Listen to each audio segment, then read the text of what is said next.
día. Buenos días, ¿cómo están? Gusto verles.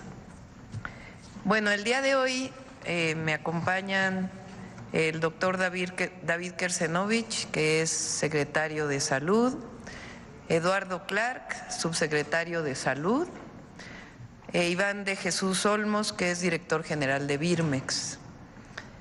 Ellos nos van a presentar cómo va a ser ahora la compra de medicamentos para los siguientes años. Es un método novedoso que queremos presentarle a toda la población y a ustedes, a los medios y a todos los que nos escuchan, nos ven. Después presentaríamos, bueno, ya cerrando, ¿verdad? Tiempo de mujeres, mujeres en la historia, nos toca hoy. Y también está aquí el doctor Raúl Jiménez Vázquez, que él es un reconocido abogado. Para cualquier duda que tengan ustedes sobre la supuesta o qué significa la supremacía constitucional. Entonces vamos a darle la palabra al secretario de Salud, David Kersenovich, y luego a Eduardo Clark. Adelante.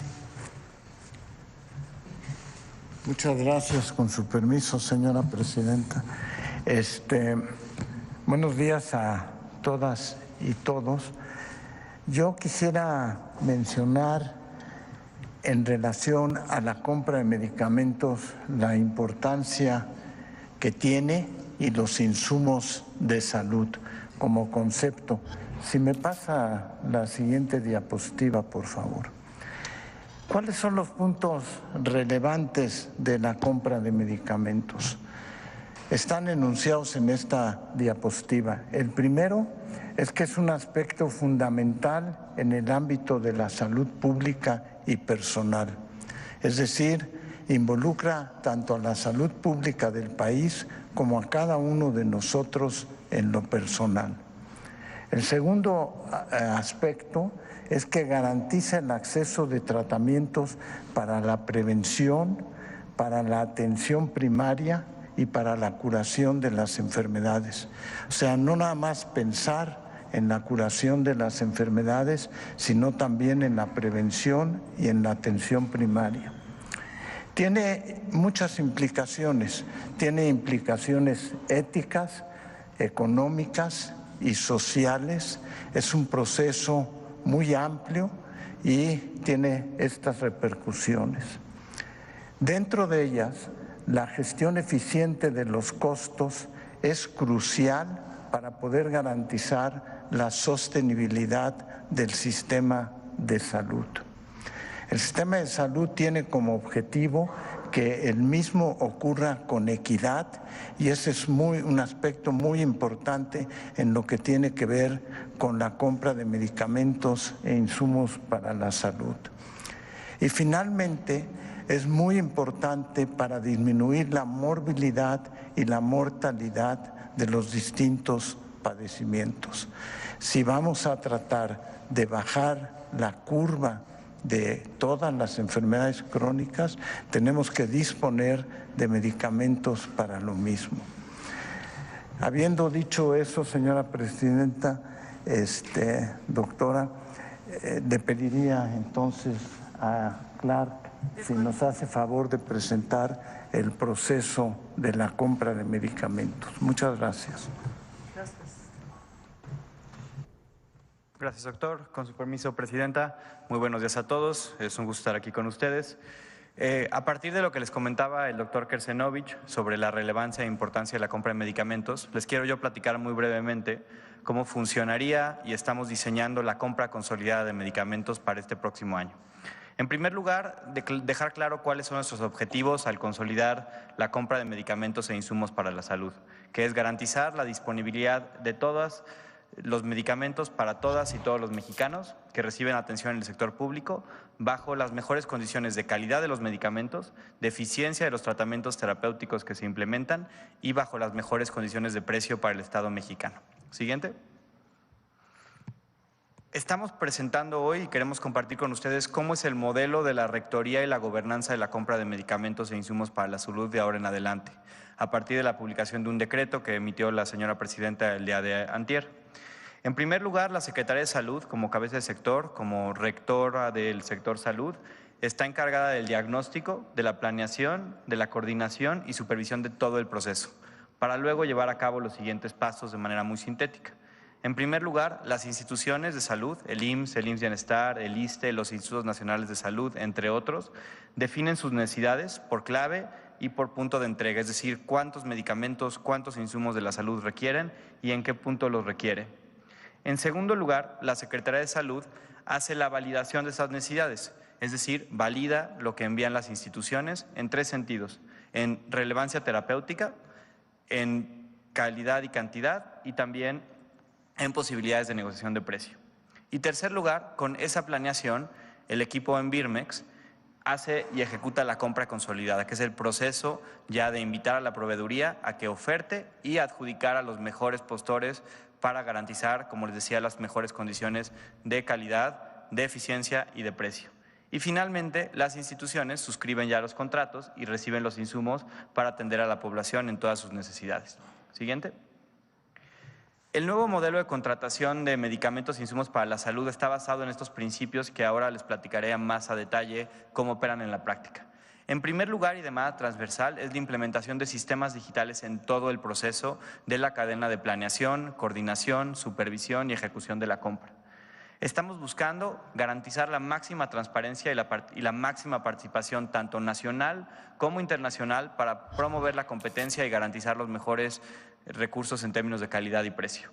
En segundo lugar, estamos evaluando maneras distintas en las cuales podemos entregar los medicamentos de manera más eficiente, haciendo el análisis costo-beneficio por cada una de las claves sobre las diferencias para entrega directa en almacenes estatales, en almacenes finales y en el almacén central del país. Estamos también optimizando y digitalizando los procesos de entrega y recepción en cada punto de entrega, haciendo que no haya burocracia excesiva ni papelería abundante para poder mover el suministro y más bien garantizar su trazabilidad de manera digital. Además, y es muy claro en el ejercicio que les voy a presentar, una definición clara y consensuada de fechas y volúmenes de entrega de acuerdo a las necesidades reales, es decir, un ejercicio de estimación de la demanda de cada una de las instituciones basado no en históricos de cuánto habían podido poder antes de acuerdo a su presupuesto hace muchos años, sino más bien de acuerdo a los equipos médicos que nos determinan que por la población que atienden, qué insumos requieren. En quinto lugar, una planeación de más largo plazo, promoviendo de manera prioritaria las compras bianuales para obtener mejores garantías de precio y garantizar el abasto, dando certidumbre a la potencial proveeduría sobre los volúmenes que tiene que manufacturar y los momentos exactos en los que los tiene que entregar.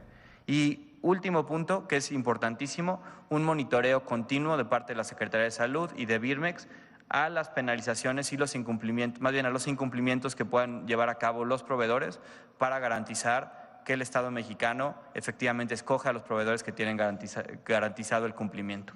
Siguiente. Quiero platicarles cómo es el cronograma de este año de la compra consolidada 2025-2026. Desde el día 1 que llegamos, por instrucciones de la presidenta, nos dimos a la tarea de evaluar la situación actual del abasto, tanto en cómo fueron los procesos de compra, cómo han sido históricamente, cómo han sido los procesos de logística y distribución y el estatus de abasto que guarda cada una de las instituciones. Seguido, trabajamos con todas las instituciones, es la compra más grande, como verán en las siguientes diapositivas, que se ha hecho en términos de consolidación, para definir la demanda con cada institución. Esto involucró muchísimo trabajo de cada una de las unidades médicas del país, clínicas, hospitales, inclusive la alta especialidad, recibir la demanda de lo que necesitaban, centralizarla y poder evaluarla. Esto nos tomó una buena parte del mes de octubre. Posterior a esa entrega de la demanda, por instrucciones del doctor Kersenovich, armamos un grupo técnico de especialistas en cada uno de los grupos terapéuticos para ver qué claves podían ser compactadas, optimizadas de manera terapéutica y para incrementar el volumen de ciertas claves, es decir, mover, perdón por el coloquialismo, si tal vez era un paquete de 24 pastillas y otro pedía uno de 12, más bien hacer más de uno de los tipos de volúmenes para conseguir mejores condiciones de compra. En cuarto lugar, hemos definido los anexos técnicos, que es decir, las condiciones generales de la compra consolidada. y hemos venido trabajando las plataformas digitales, de las cuales presentaré 2 a continuación. Hoy, 31 de octubre, inicia la convocatoria a comentarios públicos de nuestras bases de licitación. Y este proceso, que durará 10 días, lo que nos permitirá es abrir a toda la proveeduría potencial, al público en general, las condiciones de compra, los anexos técnicos, los volúmenes y las fechas de entrega que requerimos para recibir comentarios durante los siguientes 10 días y de esta manera poder, a partir de esos comentarios, que pueden ser de cualquier tipo, desde consideraciones logísticas, consideraciones de volumen, sugerencias en las modificaciones de ciertas condiciones, poder armar los anexos técnicos finales y las condiciones finales de compra para iniciar la licitación pública este mismo mes de noviembre, adjudicar contratos en el mes de diciembre y comenzar el inicio de la entrega de todos los insumos para la salud del año 2025 y 2026 a partir del 1 de marzo del 2025. ¿Por qué del 1 de marzo? Porque estamos también de manera paralela realizando una compra en este momento para garantizar el abasto en noviembre, diciembre, enero y febrero. Al planificar una compra bianual donde le pedimos a los proveedores entregar hasta marzo, lo que les damos es mucho más tiempo de planeación para ejecutar sus procesos de manufactura, para conseguir materia prima y así garantizar las mejores condiciones para el Estado mexicano. Siguiente. La compra consolidada del 2025-2026 es una compra bianual en la cual estamos concentrando 4.454 claves de medicamentos e insumos médicos. Es la compra consolidada más grande en términos de volúmenes de claves, esto a partir de una disposición sectorial de todos los institutos de darnos su demanda completa y nosotros coordinar esa integración. Representaría, en caso de llegar al volumen total, 4.9 mil millones de piezas, y están participando más instituciones que nunca antes. Aquí las tienen todas. 26 instituciones del Estado mexicano están participando en la compra consolidada. Es también la compra consolidada más grande en esas magnitudes. Menciono rápidamente la propia Secretaría de Salud con los insumos de salud pública, los programas de salud preventiva, el IMSS, el ISSSTE, el IMSS Bienestar, todos los hospitales coordinados a través de los Institutos Nacionales de Salud, así como los hospitales nacionales de referencia y la propia Secretaría de Marina que se ha adherido a esta compra consolidada. Es por mucho la más grande en términos de instituciones, volumen y claves. Siguiente. Y hoy queremos presentarles, para que ojalá puedan ustedes difundirlo mucho, esta plataforma que es la plataforma de difusión y discusión pública de las compras consolidadas de insumos médicos del sector salud.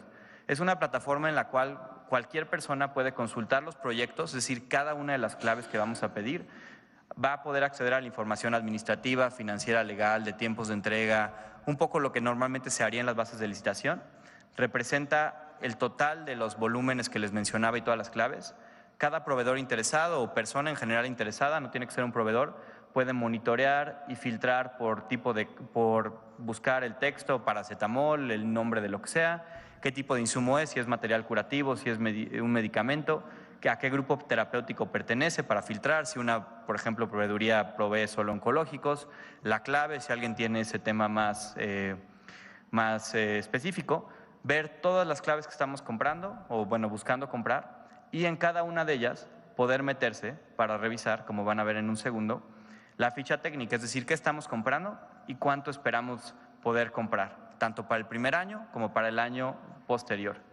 Abajo, además, van a poder ver el anexo técnico. Este es el índice de contenidos del anexo técnico de cada una de las compras. Y dejar comentarios específicos o sugerencias. Sugerencias que el equipo de Birmex y el equipo de la Secretaría de Salud estarán revisando en las siguientes semanas para integrar en caso de verlas bien.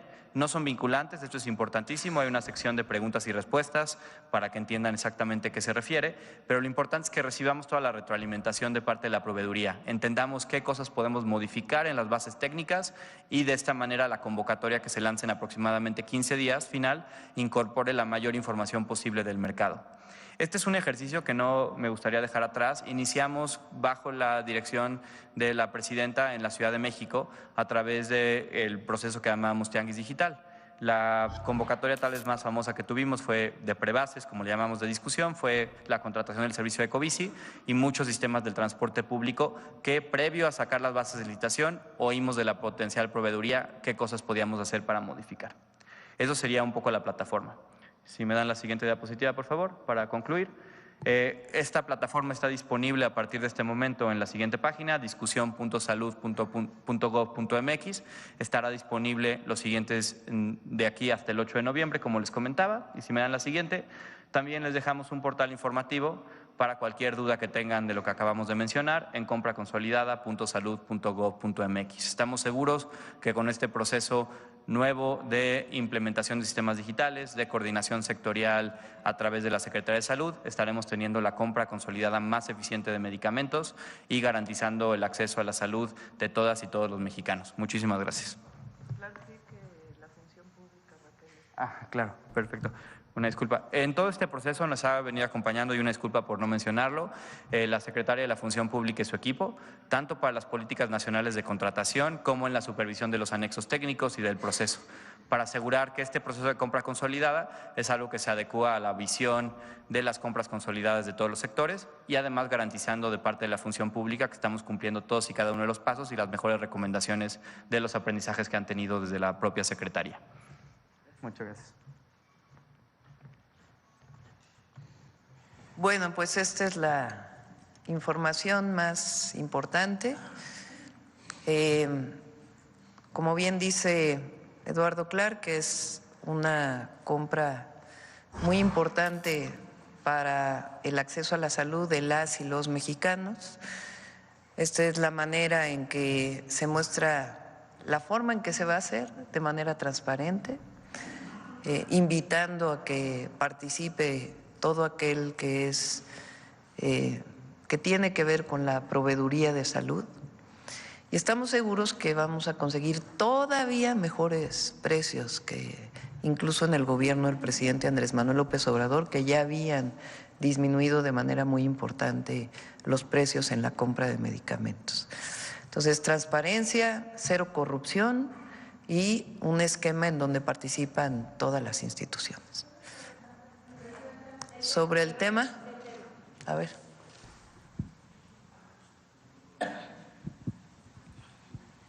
Gracias. Muy buenos días, Presidenta, a los del gabinete también. Janet Galindo, de Grupo Transmedia La Chispa.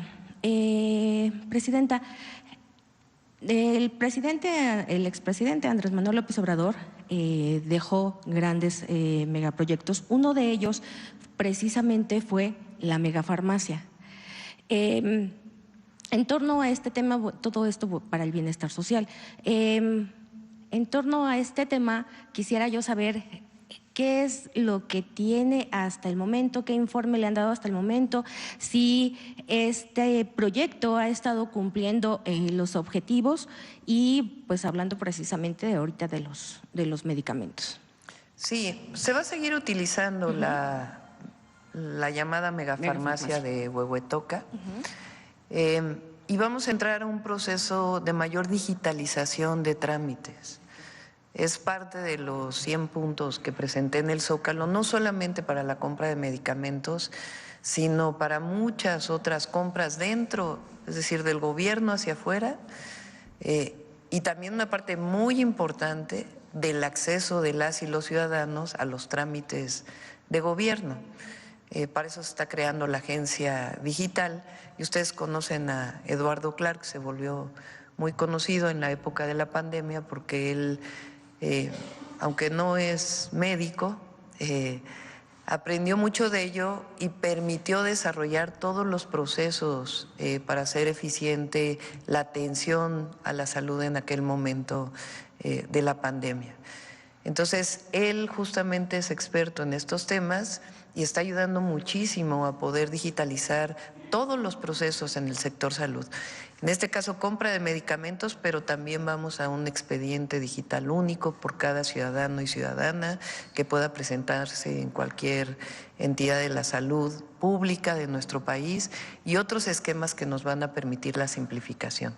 Entonces sí se va a seguir utilizando la megafarmacia y otros esquemas de distribución de medicamentos y va a ser todavía más eficiente porque vamos a entrar a un proceso de digitalización de trámites.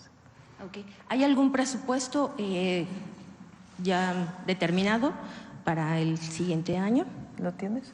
¿El presupuesto, Eduardo? el presupuesto para la compra de medicamentos. 130,000 millones al año se destinan para medicamentos. Ok, muchísimas gracias. Gracias. Perdón, no sé si me presenté. Janet Galindo, de Grupo Transmedia La Chispa. En otro tema, justo el día 28 de este mes fueron las elecciones en el sindicato petrolero. Resulta que se dio nuevamente que Ricardo Aldana, ganara las elecciones. Aquí hubo denuncias, muchas denuncias por parte de los trabajadores, por parte de otros líderes de diversas plantillas, y una de ellas pues fue la licenciada Cristina, que denunciaron muchísimas irregularidades, también que no dejaron votar a 30,000 trabajadores, los cuales estaban registrados, y no les permitieron el voto. Y bueno, finalmente aquí la denuncia era por parte también de los trabajadores, era hacer de su conocimiento que estas irregularidades que se dieron y que pues van a impugnar estas elecciones. Sabemos su postura, sabemos que usted se pronunció en total respeto hacia los sindicatos, pero sí queríamos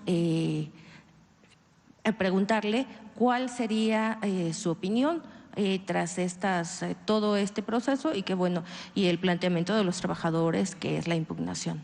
Sí, tienen derecho a impugnar, es parte de el procedimiento que se sigue en estos casos y en otros, cuando hay personas que no están de acuerdo con los resultados.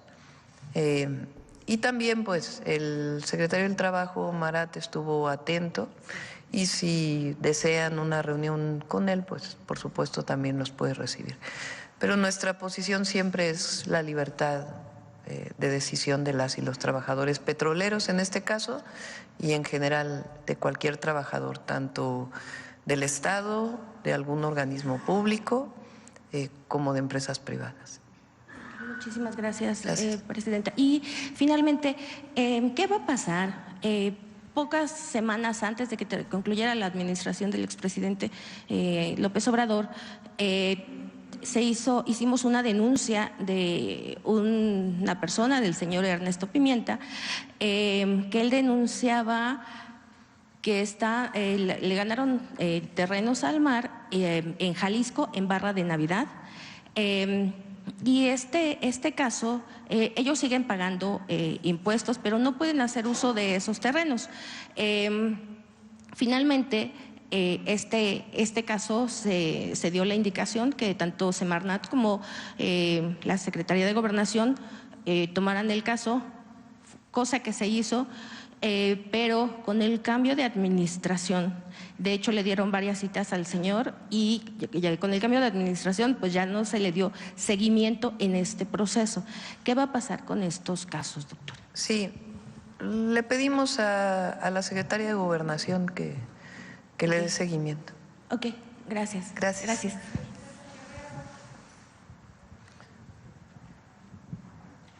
Buenos días, Presidenta. Buenos días. Me da mucho gusto saludarla. Si me permite plantear esto que ocurrió ayer y que parece aberrante a todas luces, que un peón, si me permite esa expresión, del Junior Tóxico en Radio Nacional haya hablado abiertamente ya de un golpe de Estado. Entre los us, as, y qué interesante de la entrevistadora, José Ramón Cosío, el exministro, habla de la hipotética posibilidad de hasta destituirla. Y entendiendo lo que ha pasado en Brasil, lo que está pasando en Colombia, permítame pedirle su opinión y el mensaje para el Tigre.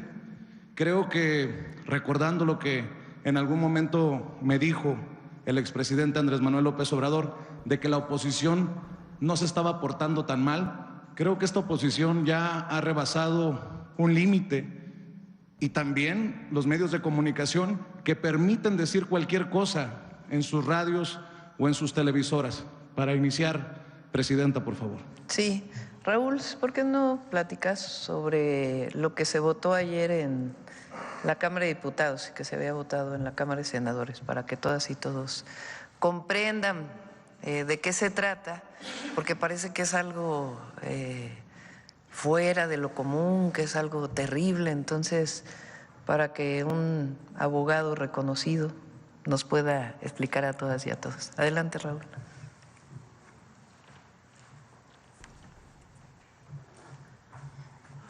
Con mucho gusto, con su venia, señora presidenta, un honor. Buenos días a todos, todas quienes están presentes en esta mañanera. Habría que decir muy rápidamente que el tema tiene que ver con una cuestión que está causando mucha confusión, mucho ruido mediático y se presta a distorsiones de carácter ideológico. Y esta noción fundamental del derecho constitucional se llama supremacía constitucional. ¿Qué es la supremacía constitucional?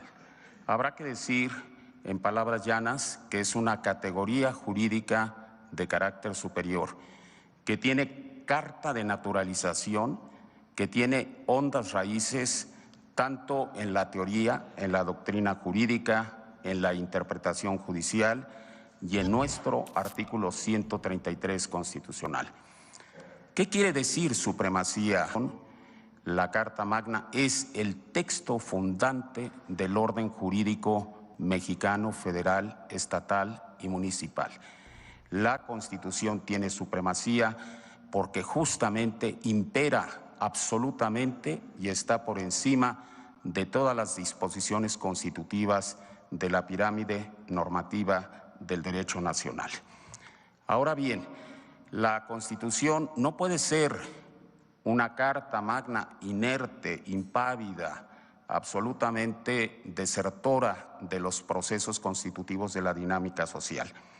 Tiene que seguir esa dinámica social, es decir, debe admitir la posibilidad de reformas o adiciones que permitan hacer el ejercicio de adecuación, alineamiento con los procesos sociales y sobre todo con las demandas imperativas de las mayorías populares del país. Y esta idea de que la Constitución tiene supremacía, pero que debe admitir un mecanismo de reformas o adiciones, fue sabiamente prevista por el histórico, el grandioso, el maravilloso Constituyente de Querétaro de 1917. Y a este respecto, nos dejó el instrumento y el procedimiento para llevar a cabo esa adecuación del texto constitucional a los cambios sociales, a los imperativos que demandan fundamentalmente las mayorías populares de nuestro país.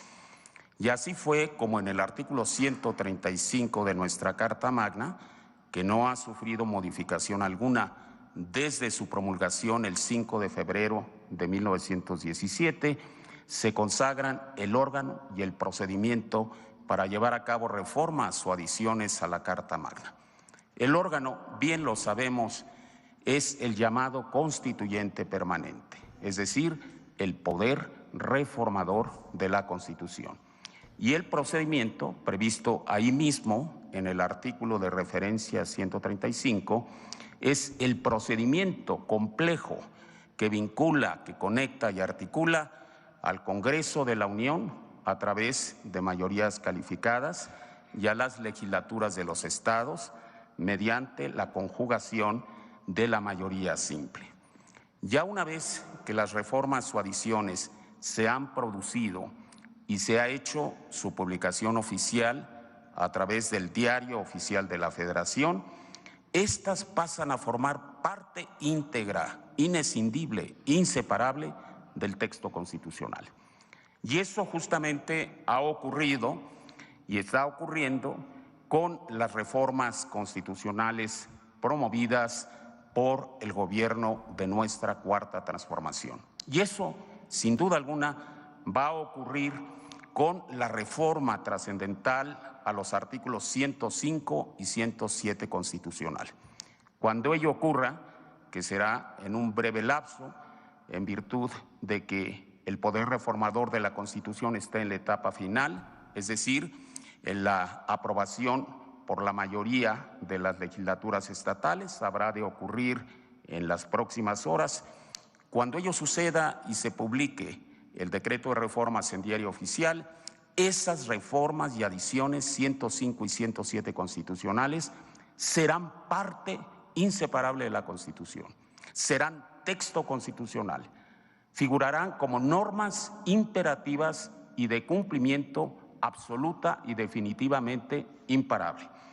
Y en razón de ello, justamente es que a través del poder reformador de la Constitución se elevó a rango constitucional el impedimento para someter a revisión judicial las reformas o adiciones en general y en particular las que nos ocupan en esta parte del proceso histórico de nuestro país.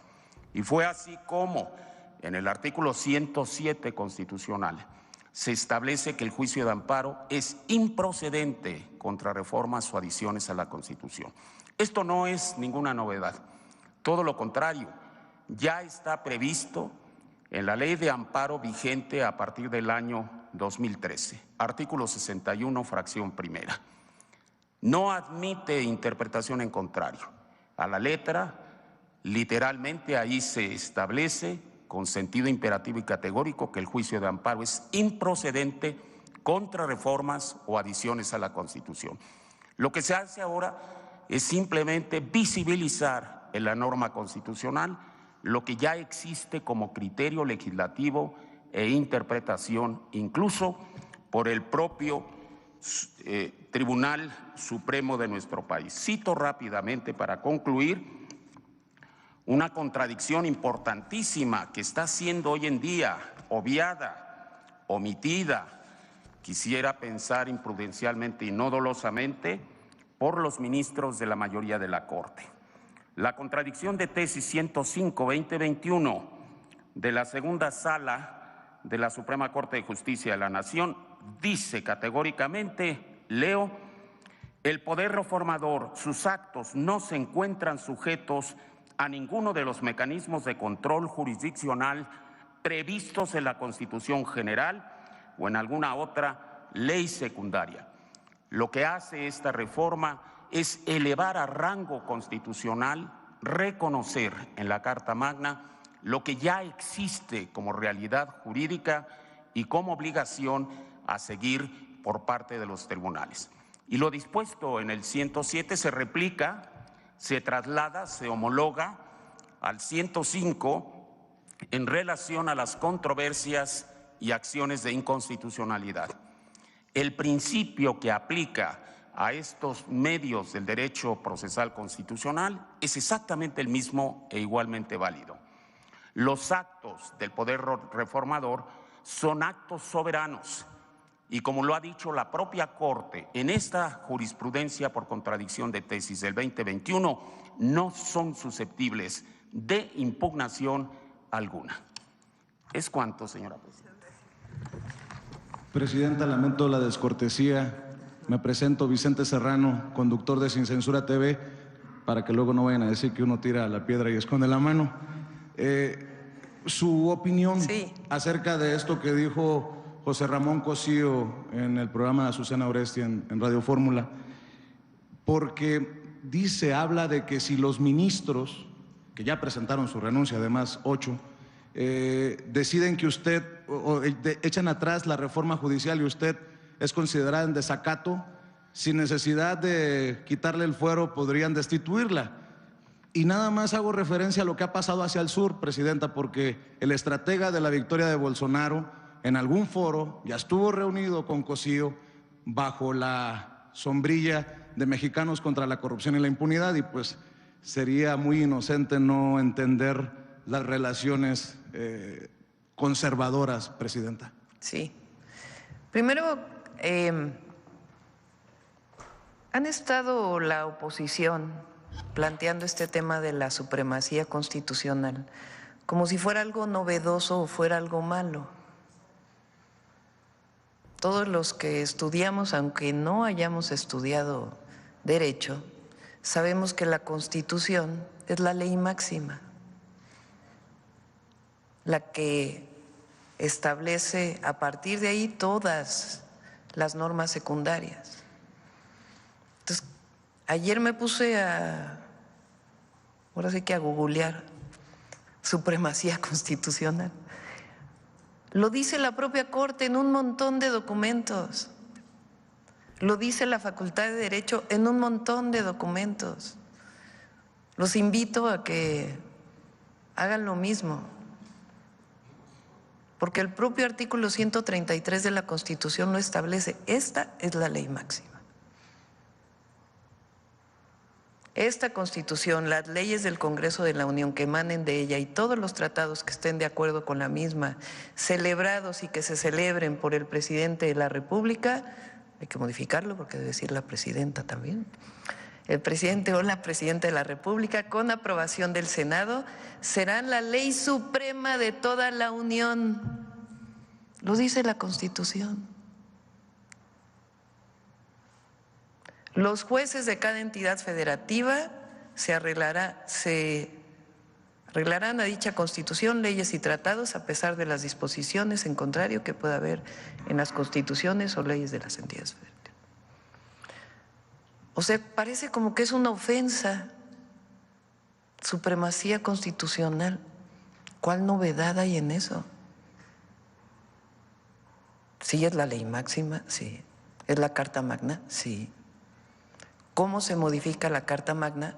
Con el 135. Entonces, no se está violando, es republicano lo que estamos haciendo.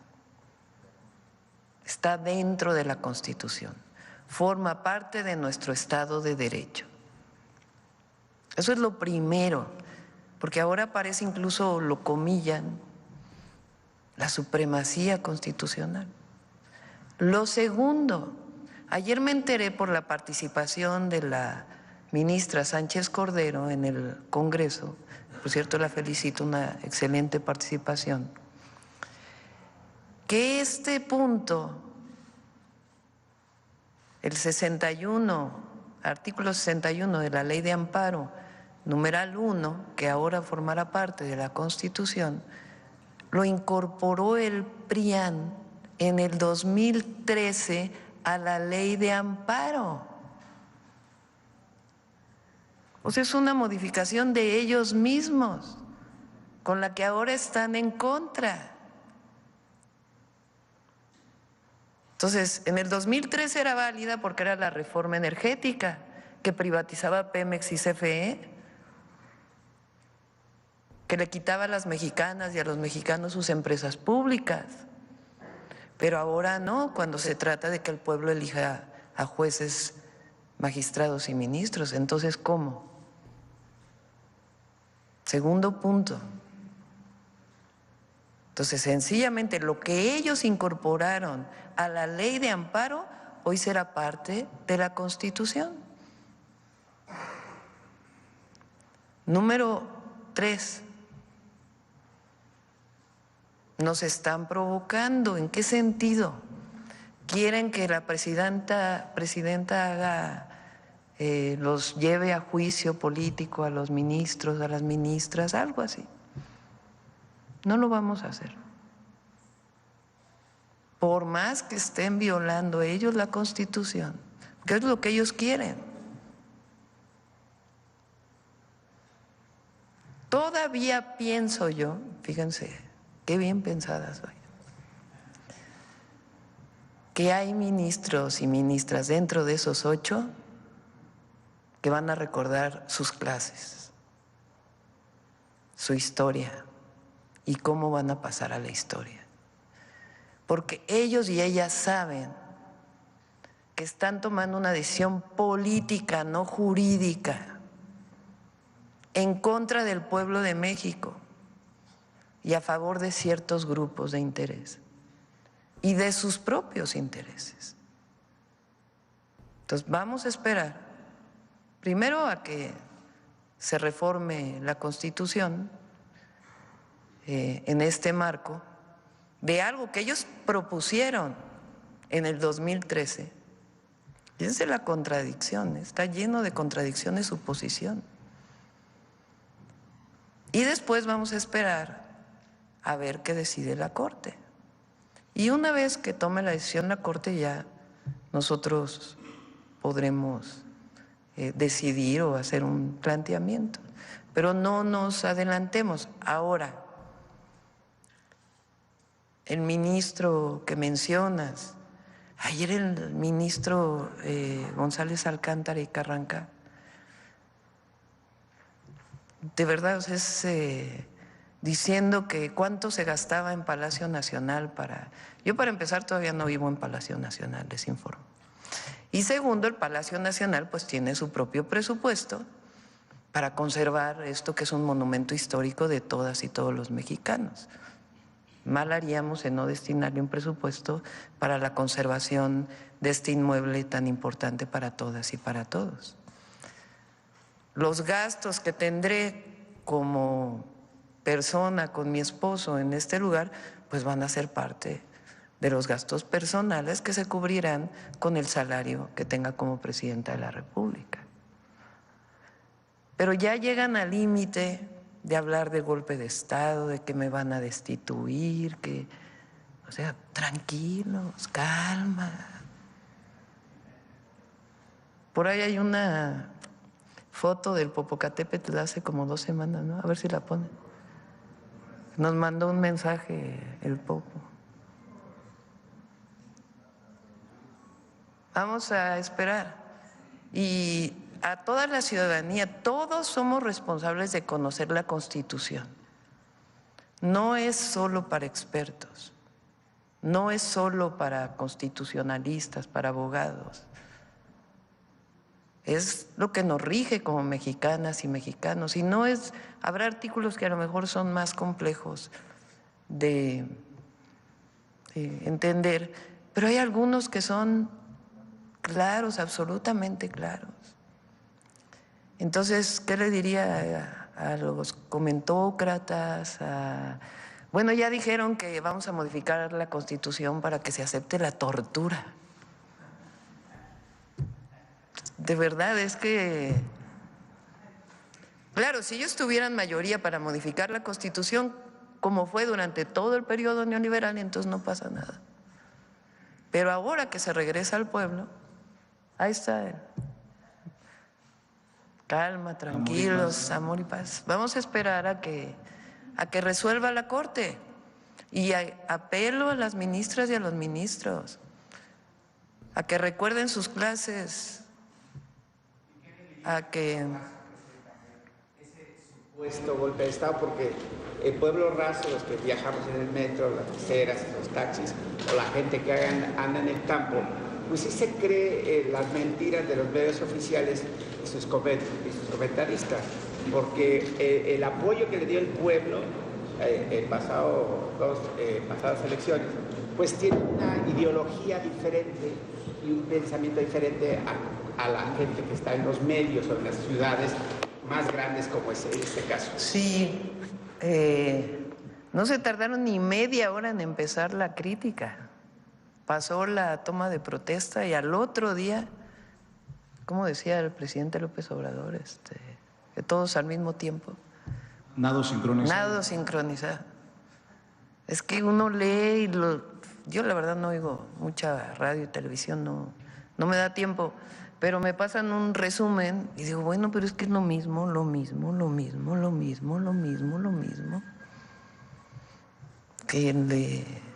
Que balanceen un poquito, ¿no? Y vamos a esperar. Y a la gente decirles, primero que a mí me eligió el pueblo de México y que 8 ministros no pueden estar por encima del pueblo. Y eso lo dice el 39 constitucional. ¿Quién es el soberano? Y segundo, esperar. No nos adelantemos. Y tercero, apelar a las ministras y ministros si todavía tienen algo de conocimientos en derecho,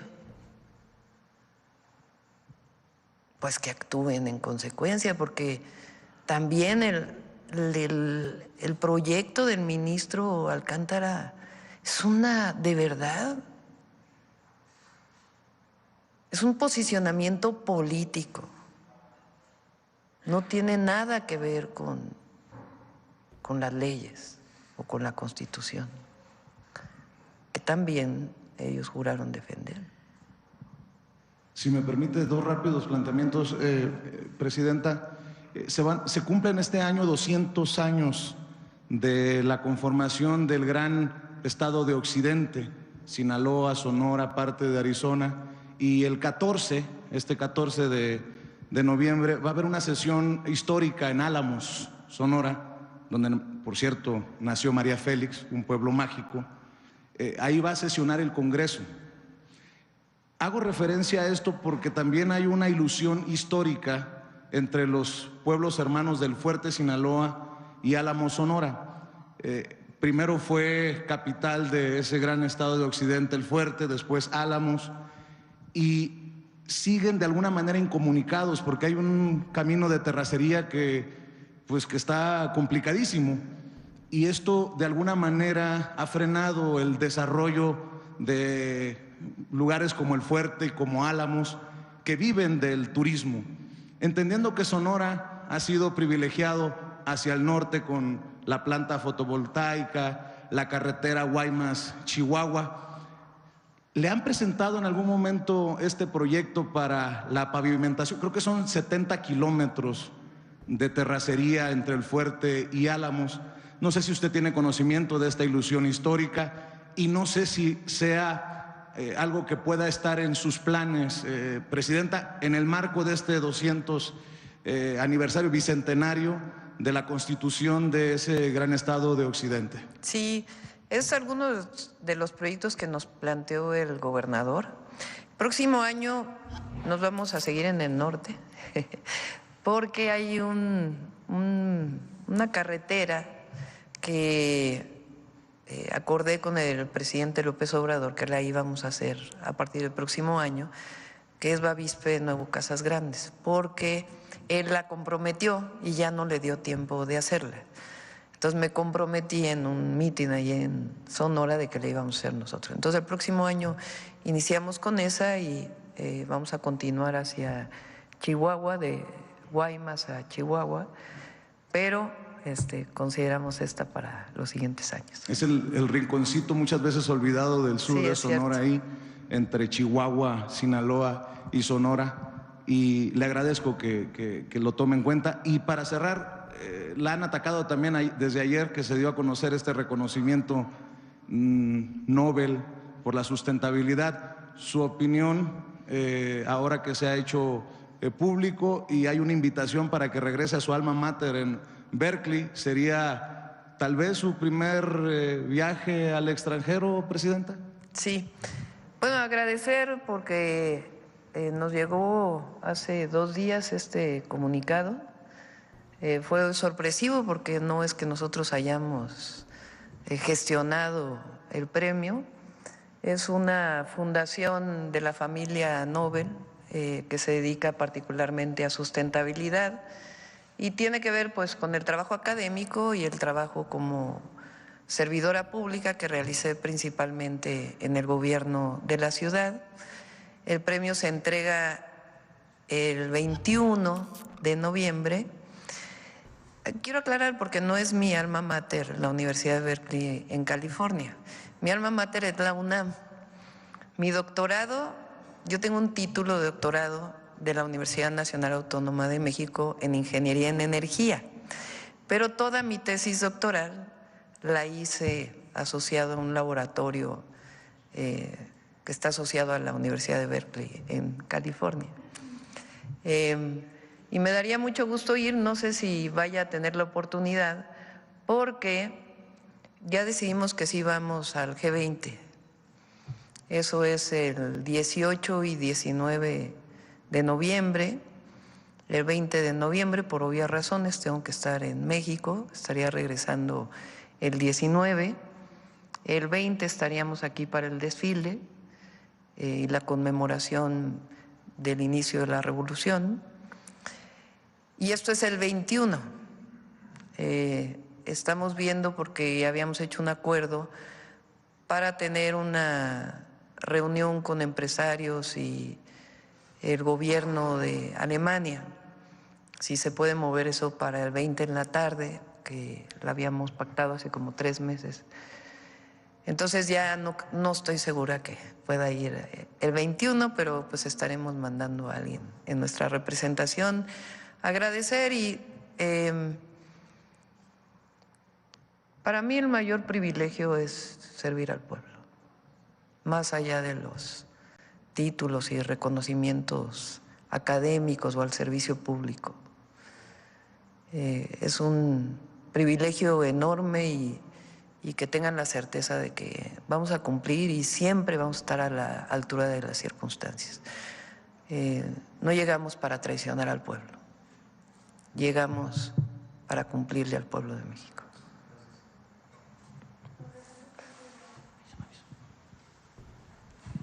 Buenos días a todas y todos. Carlos Navarro de Heraldo Media Group. Doctora, preguntarle de qué manera se van a proteger las reservas naturales que están amenazadas, como el caso de Cabo Pulmo, que hay un proyecto de Baja Bay que se cuestionó la manifestación de impacto ambiental. Es muy importante Cabo Pulmo por la biodiversidad que tiene en esta zona del Mar de Cortés, ahí en Baja California Sur. ¿De qué manera se van a proteger estas reservas, Presidenta? Sí. Primero tenemos una gran secretaria de Semarnat, Alicia Bárcena, está ahora en la COP16 de biodiversidad, muy reconocida nacional e internacionalmente. María Luisa Albores, quien fue secretaria de Semarnat, también es una excelente compañera.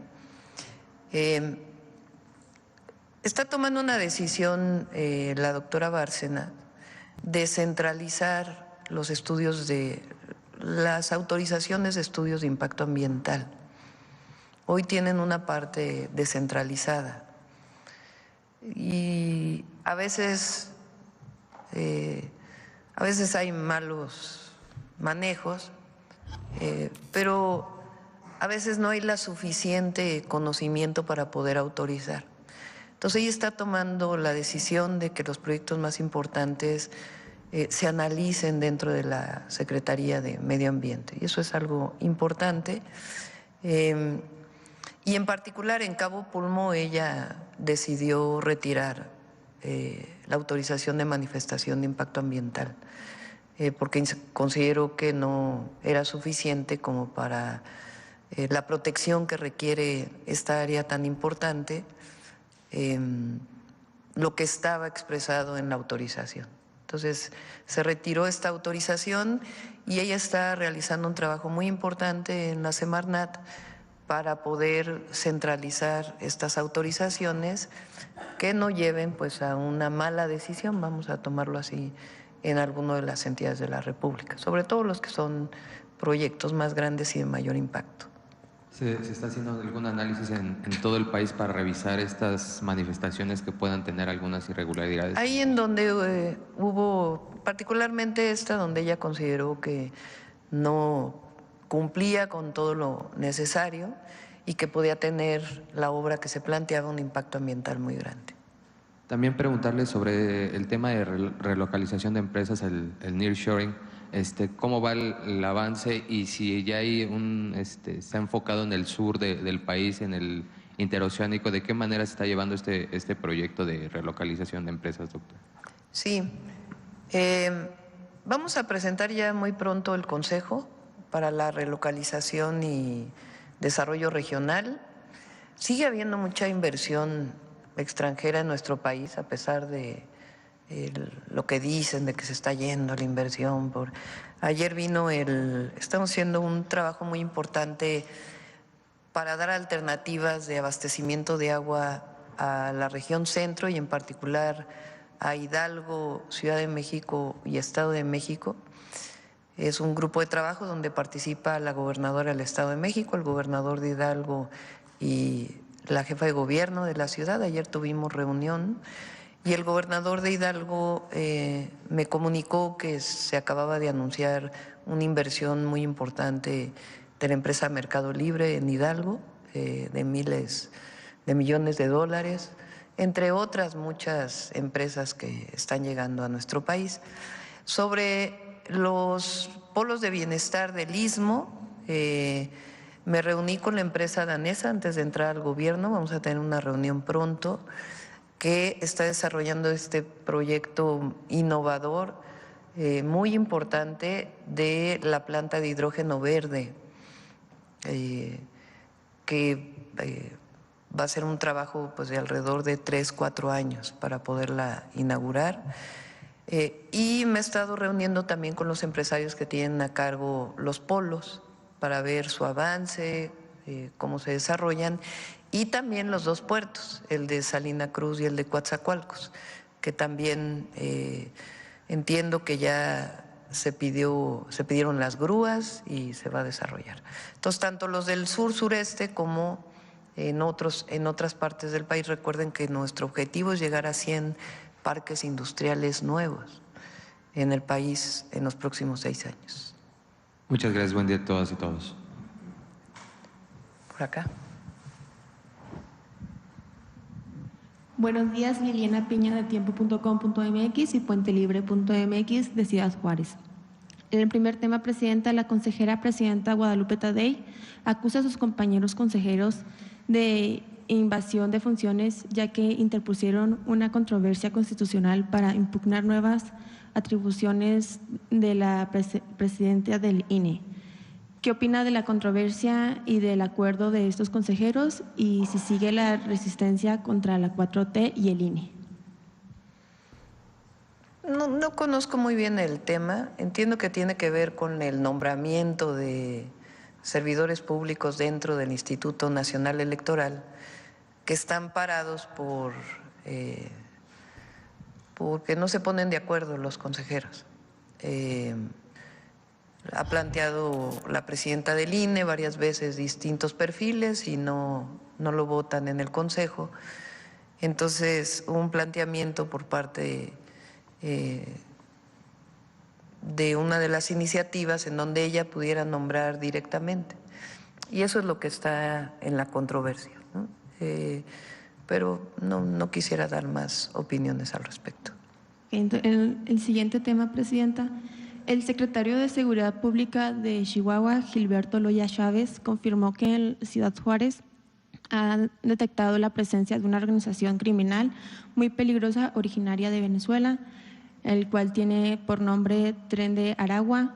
Esta banda es muy peligrosa porque su operativo consiste en poner a las órdenes de otras bandas locales, pero cuando tomen fuerza pueden desplazar a las otras bandas. Han tratado este tema en la mesa de seguridad y también saber si hay una comunicación con las autoridades de Ciudad Juárez para atender esta situación.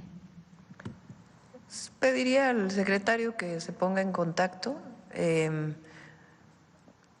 Hay investigación, inteligencia y detenciones. Lo mostramos el martes pasado desde que llegamos. Ayer hubo detenciones muy importantes, lo tocamos hoy en el Gabinete de Seguridad. Que se desarrollan a partir de esta nueva estrategia de mayor coordinación con la Fiscalía General de la República, con los estados y con la Secretaría de Seguridad Ciudadana, la Secretaría de la Defensa y la Marina.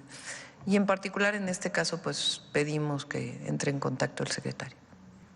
Muchas gracias. Y por último, Presidenta, el tema del secretario de Seguridad, del exsecretario de Seguridad de México, Genaro García Luna, que fue condenado en Estados Unidos, ayer presentó una apelación formal para impugnar su sentencia de 460 meses, en la cárcel de Estados Unidos en Nueva York.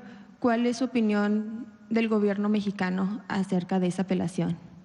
Bueno, pues está en su derecho, ¿no? Todo ciudadano está en derecho de apelar, en este caso ante las autoridades estadounidenses,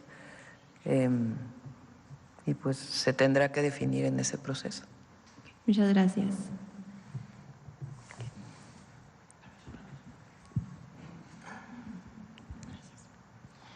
Buenos días, Presidenta. Isabel Briceño, de Pie de Página. El 4 de octubre fue desaparecida la defensora de derechos humanos del pueblo Mije, Sandra Domínguez. Ella había enunciado la existencia de 2 grupos de WhatsApp, Sierra XXX y Megapeda, donde el actual coordinador estatal de delegados por la paz del gobierno del estado de Oaxaca, Donato Vargas, compartía fotografías de mujeres desnudas y en especial de mujeres indígenas mijes. Su familia y la comunidad hicieron una carta pública para pedir la intervención de la Federación y del gobierno estatal, y también el Comité de Desaparición Forzada de la ONU solicitó información del caso. ¿Qué les responde? ¿Podría decirnos si tiene algún avance de las investigaciones? Está trabajando el equipo del Gabinete de Seguridad. Si es un caso doloroso, esperemos que ella esté bien, pero sí se está trabajando y se está en contacto con las familias también. Sobre este mismo tema, el pasado 27 de octubre se cumplieron 3 años de la desaparición de Irma Galindo, defensora del bosque Ñusabi de Oaxaca. Días antes de su desaparición, el 23 de octubre del 2021, su comunidad Mier y Terán fue atacada por un grupo de personas armadas y dejaron 100 casas calcinadas y decenas de personas desplazadas. Lo último que se supo de ella, porque envió mensajes a sus amigas, es que iba en una junta junto al mecanismo de protección otorgado, que le habían otorgado protección y resguardo, pero ya no volvió. La pregunta tiene que ver con el mecanismo de protección a personas y periodistas y defensoras de derechos humanos. ¿Qué medidas se están tomando para fortalecer el mecanismo y para proteger a los defensores ambientales? Si hay algunas acciones especiales para la protección de mujeres de pueblos indígenas que son defensoras del territorio y que enfrentan pues a grupos criminales. Muchas gracias. Sí, la Secretaría de Gobernación le vamos a pedir a Rosa Isela que siga pues con estos casos. Por cierto, menciono la secretaria de las Mujeres, Itlali, hizo una muy buena intervención en Querétaro. La verdad, mis felicitaciones. Cuando salió la noticia que la preguntaron aquí, le llamé y le dije, ¿por qué no ves qué podemos hacer por esta joven? Y se fue para allá, de inmediato se comunicó con las familias, con el fiscal, y ella fue liberada. Y la verdad fue una intervención muy buena y creo que con la sensibilidad que tiene Citlali, en estos casos ella va a seguir apoyando, además de todo el apoyo institucional. Entonces fue muy bueno y en este caso en particular, pues también la Secretaría de Gobernación con sus funciones. Sí, tenía un grupo el presidente Andrés Manuel López Obrador para atención en estos casos también de periodistas. Lo estamos reactivando y se está trabajando para que no haya impunidad. Acá. Gracias, Presidenta. Buenos días. Rodrigo Muñoz, de NX Noticias. La primera sería comentarle, el Grupo Aeroportuario del Pacífico, junto con el Grupo Aeroportuario de la Ciudad de México, están planteando la posibilidad de que se aumente la TUA, que es este impuesto para los pasajeros, hasta en un 60% en vuelos nacionales y 40% en internacionales. Conocer si existe algún tipo de plan o estrategia por parte del gobierno para tratar de compensar quizá esta subida en los precios del impuesto, o si existe algún tipo de comunicación con ellos. No se está planteando. Lo que hubo es que los concesionarios de aeropuertos pagaran más, que también lo seguimos revisando nosotros. Pero este incremento que planteas en el TUA no está en los planes. Okay, por otro lado, comentar, hace unos días se dio a conocer que eran ya 400,000 barriles de petróleo los que se envió a Cuba por parte de esta ayuda humanitaria. Saber si es ya el resto del plan, si todavía pretenden seguir apoyando de otra forma, y más o menos cómo va la situación en este diálogo con la isla para atender esta crisis. Sí, vamos a apoyar a Cuba por razones humanitarias. Y además México nunca ha estado a favor del bloqueo. Pensamos que, y es histórico, no es de ahora, que impacta al pueblo cubano. aparte de la política exterior de México. Entonces se va a apoyar a Cuba, se está apoyando primero técnicamente. No tengo el dato exactamente de cuántos, pero si son 400,000, solo para que tengan una idea, México produce al día 1.6 a 1.8 millones de barriles diarios. Entonces 400,000 barriles ni siquiera es la producción de un día. Entonces nada más para que se ponga balance en el número, ¿no? Entonces, pero aunque haya críticas, nosotros vamos a ser solidarios y por razones humanitarias.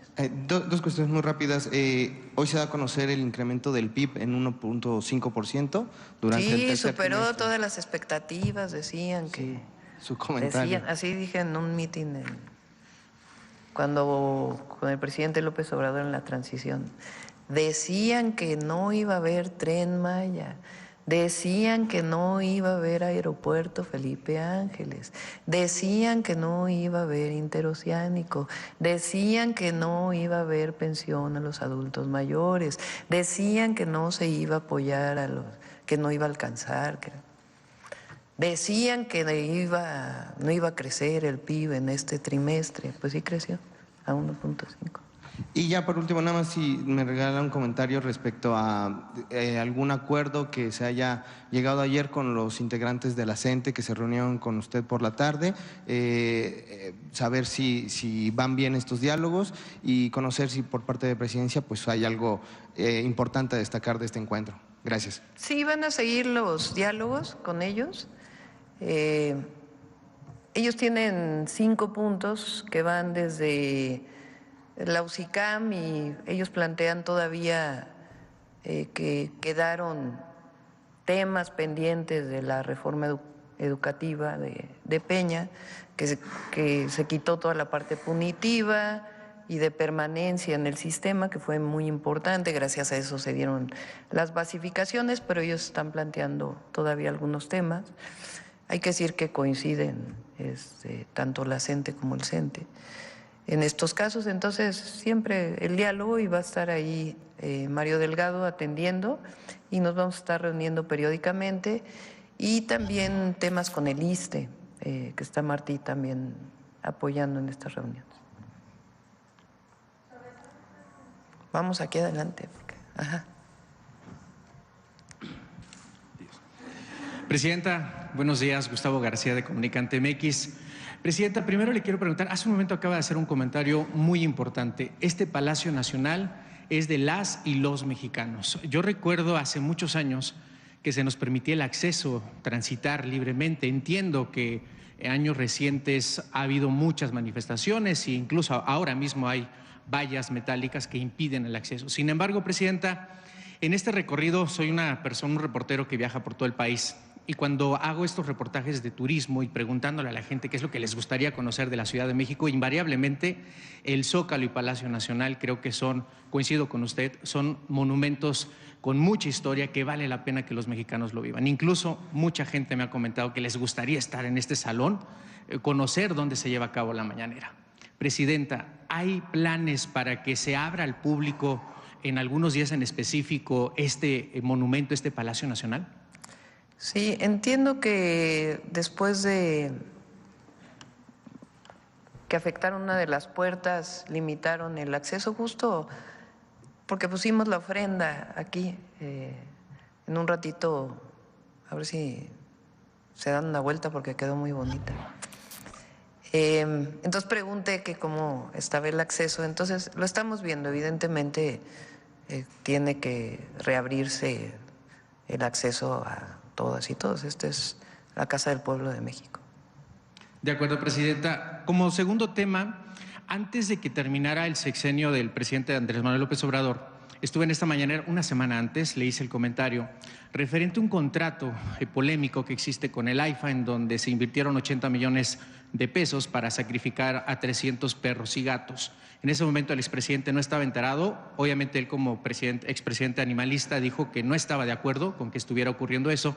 Él quedó de que se iba a investigar, incluso me pidió Jesús Cuevas la carta de transparencia en donde se verificaba que efectivamente el AIFA estaba sacrificando, la administración del AIFA estaba sacrificando estos perros y gatos. Le quiero preguntar, Presidenta, si usted trae una agenda animalista, si nos la puede compartir, y referente a este tema en específico, si usted está de acuerdo, si se va a revisar este contrato, si hay la posibilidad de que estos perros y gatos que están invadiendo las pistas del AIFA pudieran ser trasladados a algún albergue o tuviera alguna otra acción que no implicara necesariamente el sacrificio inmediato. Sí, está por pasar la reforma constitucional de la protección a los animales. Voy a preguntar a la Cámara de Diputados cómo la tienen, pero este año se tiene que aprobar. Y por supuesto que pues, no estamos a favor de estas acciones y lo vamos a revisar, vamos a ver qué pasó con este caso y pues siempre estar a favor de la protección de los animales. De acuerdo, presidente. Y como último planteamiento, nosotros somos un medio que transmitimos desde Tijuana para México y Estados Unidos, específicamente sobre este tema, presidenta. Hace poco se dio a conocer la lista de ciudades más peligrosas del mundo con base a ese indicador de cuántos homicidios por cada 100,000 habitantes. Tijuana, Zacatecas, Uruapan, Celaya quedaron en este top 10. Yo sé y confío y creo que estos programas sociales y esta estrategia de seguridad va a rendir frutos, ¿no? Porque eso es lo que tiene que ocurrir. A todos nos conviene que dé frutos. Yo le quiero preguntar, presidente, específicamente si para Tijuana, que es una ciudad fronteriza, una ciudad compleja en sus temas de seguridad que viene arrastrando de años atrás, ¿cuál va a ser la estrategia de contención? Más allá de que, reitero, estos programas sociales van a tener un impacto positivo, pero en el hoy, en el presente, hay miedo en estas ciudades, hay miedo en Tijuana de salir a las calles, de hacer una vida normal, pero pues es un hecho que estos asesinatos siguen ocurriendo, ¿no? Acaba de llegar el nuevo presidente Briceño a la presidencia municipal de Tijuana, la gobernadora da ese respaldo, pero desde Presidencia de la República, ¿cuál sería la estrategia de contención para que estas ciudades pudieran salir de ese top 10 y pudieran también ya decirle a su sociedad que se está dando un resultado contundente o un resultado que ellos puedan percibir de inmediato, presidenta? Estuvo aquí la gobernadora Marina del Pilar la primera semana que llegamos. El día de hoy, por cierto, estuvieron los gobernadores, digo gobernadores porque todavía no ha habido cambio de gobierno en Chiapas. Estuvo el actual gobernador de Chiapas y el gobernador electo. Yo diría que ustedes conocen nuestra estrategia, que es de 4 ejes: atención a las causas, fortalecimiento de la Guardia Nacional, inteligencia e investigación y coordinación. ¿Qué estamos haciendo para que se entienda, digamos, esta estrategia? Además de los programas sociales, del apoyo permanente de Jóvenes Construyendo el Futuro, se está trabajando en algunos municipios, Tijuana es uno de ellos, en donde hay una intervención social mayor o por parte del Gobierno de México en coordinación con los gobiernos de los estados mayor en la parte social. Cada una tiene su problemática. Tijuana pues tiene su propia problemática por ser una ciudad fronteriza, pero ahí se va a apoyar en ciertas zonas de Tijuana para poder hacer un trabajo casa por casa para poder atender a la población y particularmente a los jóvenes, a las y los jóvenes. Segundo, presencia, la coordinación en la presencia de las policías municipales, estatales, de la Guardia Nacional y en su caso de las Fuerzas Armadas. Entonces, la presencia, por ejemplo, ha sido importante en Sinaloa para proteger a la población. Entonces, la presencia de las fuerzas de seguridad coordinadas, pues es muy importante. La tercera tiene que ver con la inteligencia e investigación para disminuir la impunidad.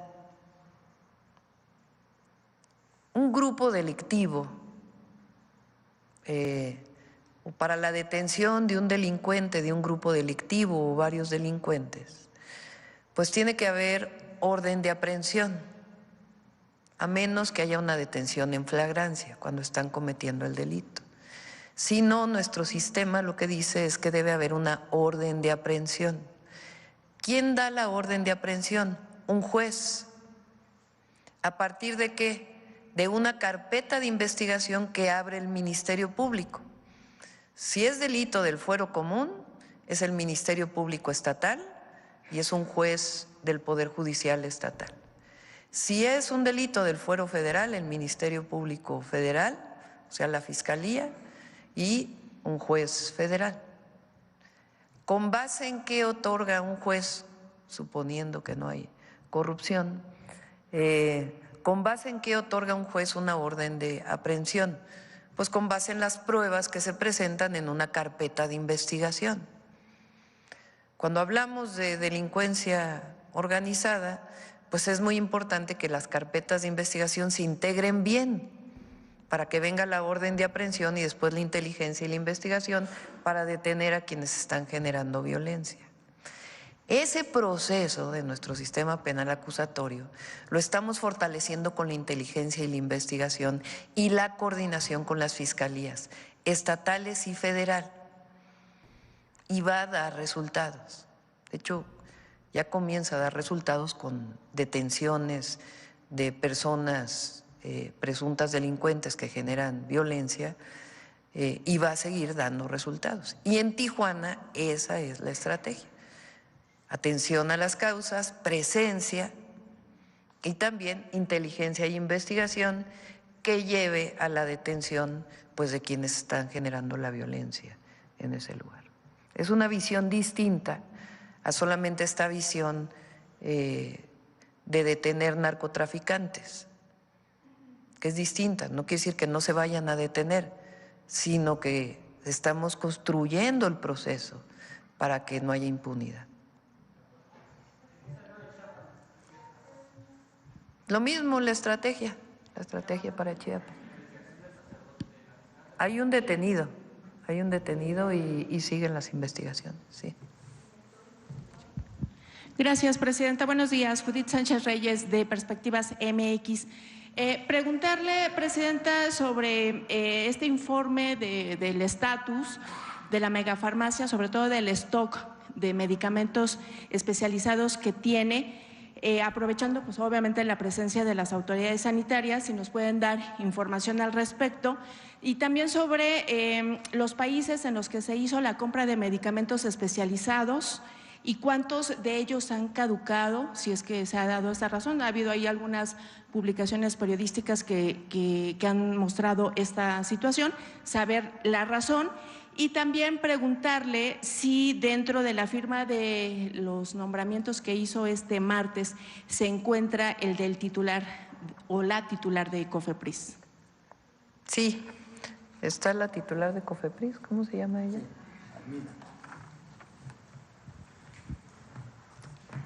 Sí, está la titular de COFEPRIS, la doctora Armida. Ella tiene 10 años de experiencia en el kayak, en el procesamiento de las muestras.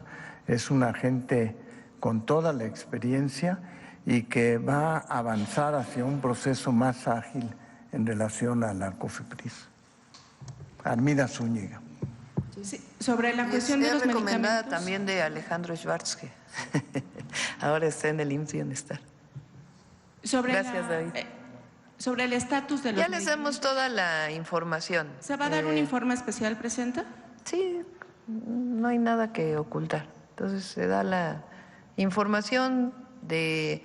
La megafarmacia también es un centro de distribución. Entonces llegan medicamentos y se van a los estados. Entonces todo eso se va a informar. Lo que era muy importante es generar este nuevo procedimiento de compra. Quedaron algunos medicamentos por adquirir hacia fin de año y se está haciendo la licitación, y lo que quisimos presentar hoy, que es muy importante, es este procedimiento digital y de transparencia en la compra de los medicamentos, o de más transparencia en la compra de los medicamentos. Sí, Presidenta, en otro tema, en Guerrero se han registrado diversos hechos por las amenazas de ciertos grupos del crimen organizado. Lo más reciente pues, es esta desaparición de 10 integrantes de una familia, entre ellos 3 menores de edad en Chilapa. Mientras que en Chilpancingo pues, ya se está convocando a una marcha ciudadana, justamente pues, en protesta por el asesinato del alcalde Alejandro Arcos. ante este panorama, Presidenta, preguntarle varios puntos. El primero, si el plan de seguridad que se presentó hace unas semanas ya se está aplicando en Guerrero y o se hará uno especial como en el caso de Chiapas, que también ustedes anunciaron. Y también si se considera a Guerrero como un foco rojo en el tema del crimen organizado. Se está atendiendo. Lo mencionó aquí el secretario el martes. Y cada martes, cada 15 días va a haber informe. No vamos a dejar desamparado a nadie. El gobierno va a hacer su trabajo, está haciendo su trabajo y va a dar resultados la estrategia de seguridad. Sobre el caso del asesinato del alcalde de ya Chilpancingo. está dando resultados. Solamente no sé si en un momento dado se pudiera Hay aclarar. investigación. Sí, pero si se pudiera aclarar si cuando el secretario de Seguridad comentó que el alcalde había acudido a un lugar en donde se presume, digamos, está un grupo criminal y había ido solo, sin escoltas, es porque se iba a dar una reunión, si ese fue, digamos, el móvil que quizá originó. Que informe el secretario de Seguridad. Que informe el secretario de Seguridad. Yo creo que en estos casos en particular es muy importante que la información que se dé sea verídica, que no se invada el proceso de investigación. Y lo que sí puedo asegurarles es que el Gabinete de Seguridad está trabajando 24 horas al día, sin descanso, para que no haya impunidad y para disminuir los índices delictivos en nuestro país. Es que, bueno, justamente se interpretó ese comentario en los medios como que ese había sido el móvil. Entonces, justamente para evitar especulaciones. ¿No? Eso pasó hace como un mes, creo que fue la primera semana, que el secretario lo informó y ya estuvo aquí el secretario. Entonces, se va a seguir informando. Se va a dar seguimiento, entonces. Sí. Gracias, presidente. Bueno, ya son las 9, la última pregunta aquí. Buenos días, presidenta. Yulia Bonilla, del periódico La Razón. El primer tema vinculado al tema de salud, saber si hay alguna actualización con el tema de los convenios de los estados que aún no se habían suscrito al IMSS Bienestar, particularmente pues eran ya los de oposición, los gobiernos de oposición, saber si alguno ya se ha sumado o si ya es un definitivo no para adherirse a este programa.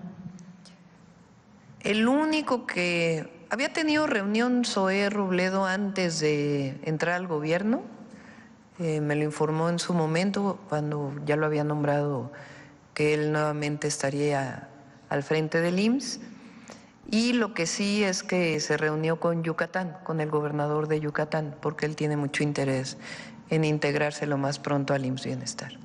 Y el resto de los gobiernos, porque en septiembre, si no me equivoco, terminó como la prórroga que les habían dado a los gobiernos justamente porque pues la federación es la que se va a hacer cargo, ¿no? Todavía no hay un interés así marcado de decir vamos a integrarnos al IMSS Bienestar, pero siempre hay la posibilidad.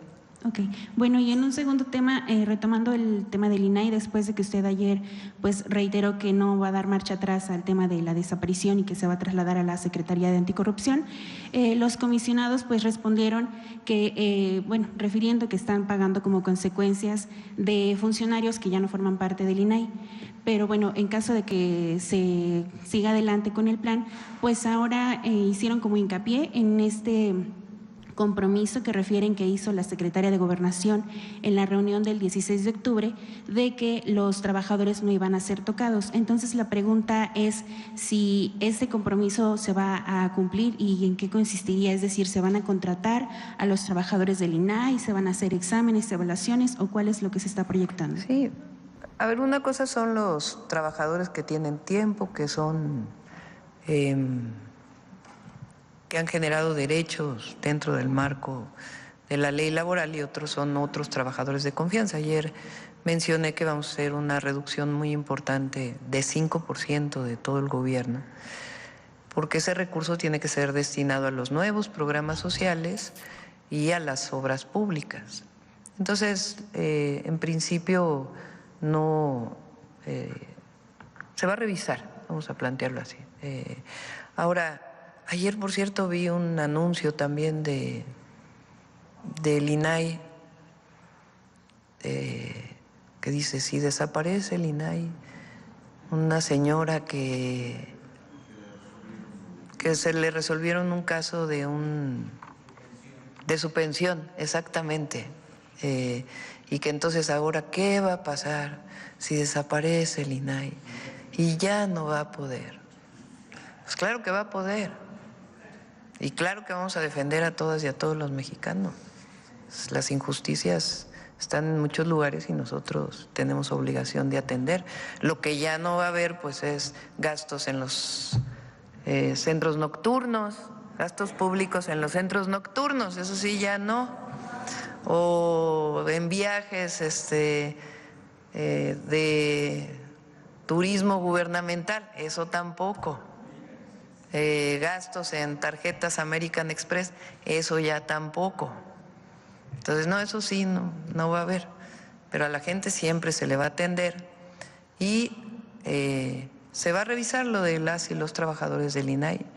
Pero miren lo que se logra con la digitalización. O sea, vean este ejemplo.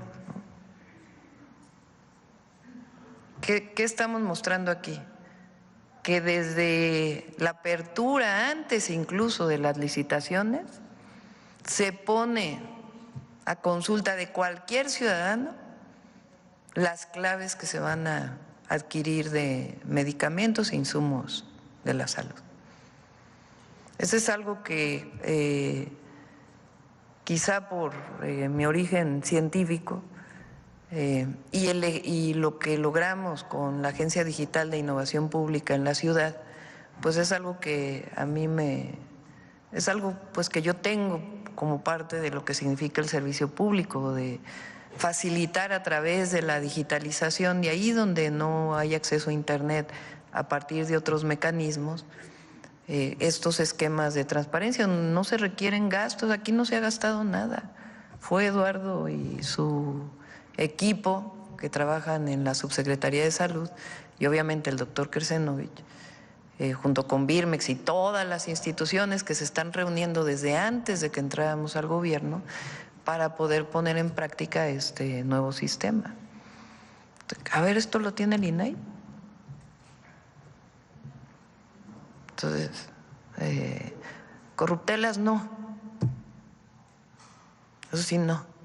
Y tampoco en la compra de medicamentos van a regresar aquellas empresas que compraban todo. Para eso hay transparencia.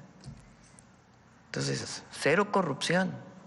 Esa es una manda del pueblo de México para todos los que somos de la Cuarta Transformación. Cero corrupción, transparencia que ayuda a evitar la corrupción y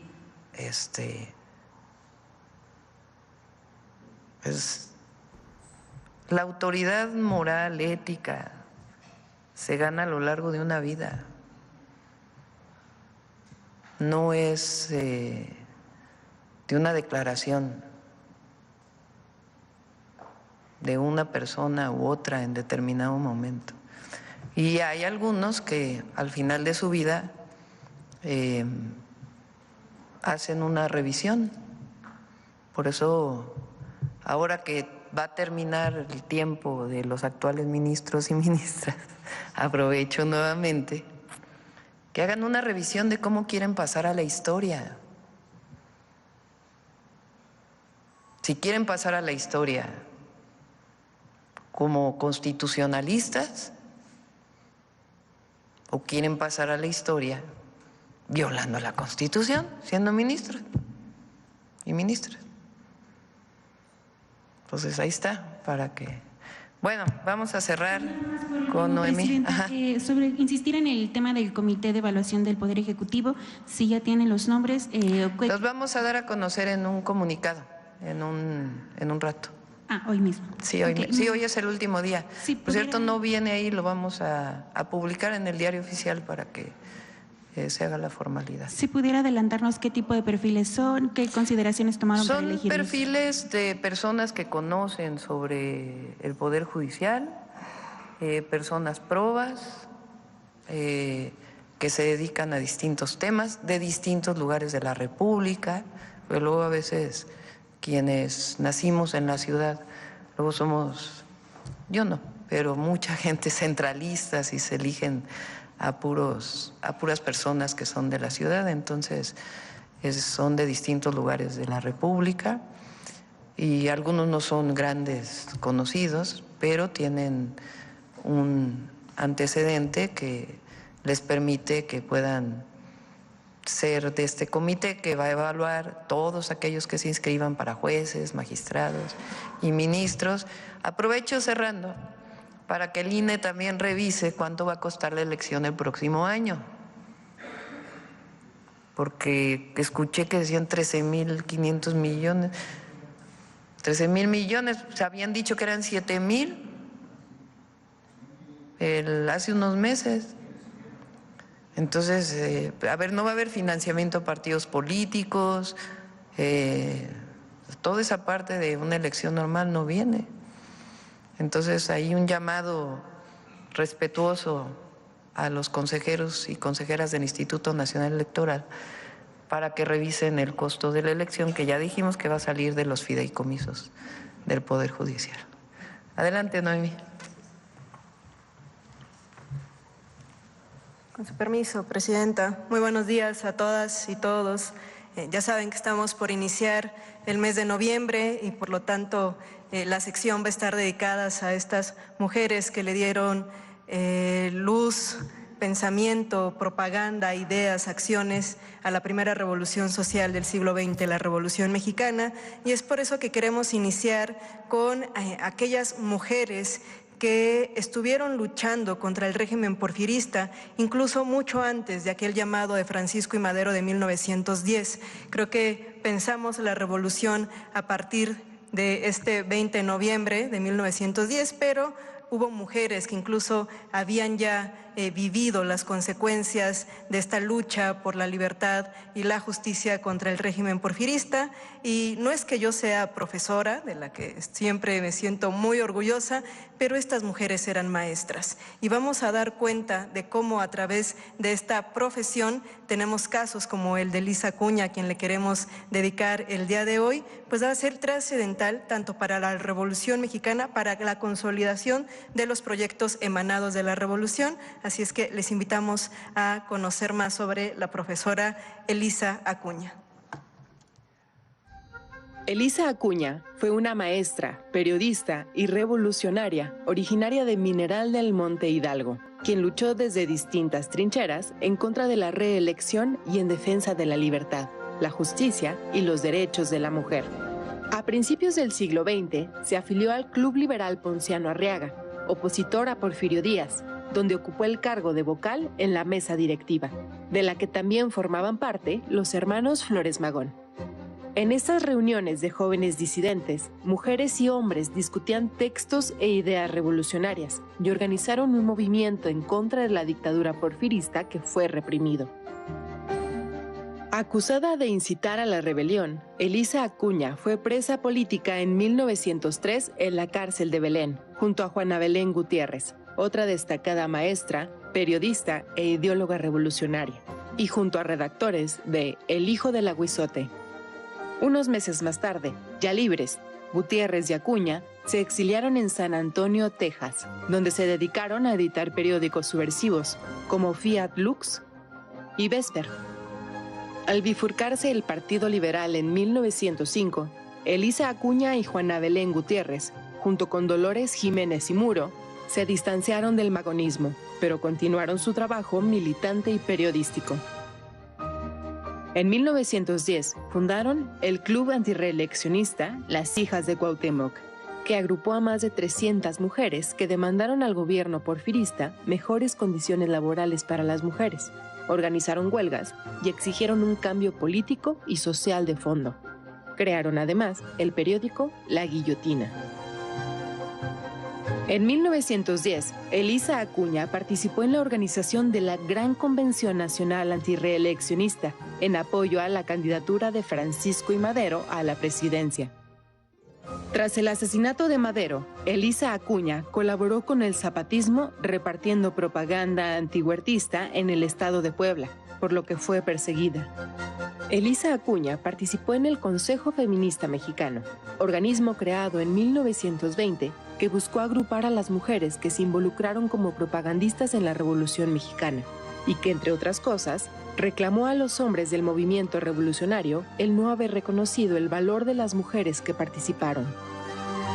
Al crearse la Secretaría de Educación Pública, Elisa Acuña se integró al proyecto de formación para las escuelas rurales y en 1927 llegó a ser jefa de la Sexta Misión Cultural en San Luis Potosí, Zacatecas y Aguascalientes. Fue hasta 1945, un año antes de morir, que a Elisa Acuña se le concedieron oficialmente las condecoraciones del Mérito Revolucionario. La idea que me gustaría destacar es las maestras como protagonista de revoluciones en la historia y hoy día. Como dimos cuenta, fueron abriendo camino para que llegáramos a aquel 1910 y se atendiera el llamado. Elisa Acuña había sido presa desde 1903, es decir, 7 años de levantamiento de Madero, porque bueno, ya se había enfrentado al régimen porfirista y lo hacía a través de la prensa, a través de las letras, mujeres muy destacadas de la época también como Dolores Jiménez y Muro, Juana Belén Gutiérrez, y después de este levantamiento, de esta revolución social, pues las vamos a encontrar también consolidando el sistema educativo nacional. Como mencionaba, 1921 se crea la Secretaría de Educación Pública, una herencia de la revolución social, y estas maestras pues son las que van a ir consolidando la educación rural mexicana y pues las vamos a encontrar sobre todo en las misiones culturales. Muchas maestras destacadas también como Elena Torres, por ejemplo, y van a hacer sus reconocimientos algo tardíos, 1945 como veterana de la revolución y bueno, también el día de hoy y a través de estas secciones nombrándolas y dando a conocer sus historias y les digo sobre todo pues la importancia en las revoluciones y en las transformaciones de nuestro país. Que tengan excelente día todas y todos. Es cuanto, Presidenta. Muchas gracias. Mañana les voy a dar vacaciones para que se levanten tarde. Nos vemos el lunes. Voy a estar aquí en la ciudad el fin de semana. Gracias a todas y todos. ¿Perdón? No, ya. Gracias a todos y a todas. Gracias. Sí, voy a grabar un video y luego para que puedan ir. Gracias.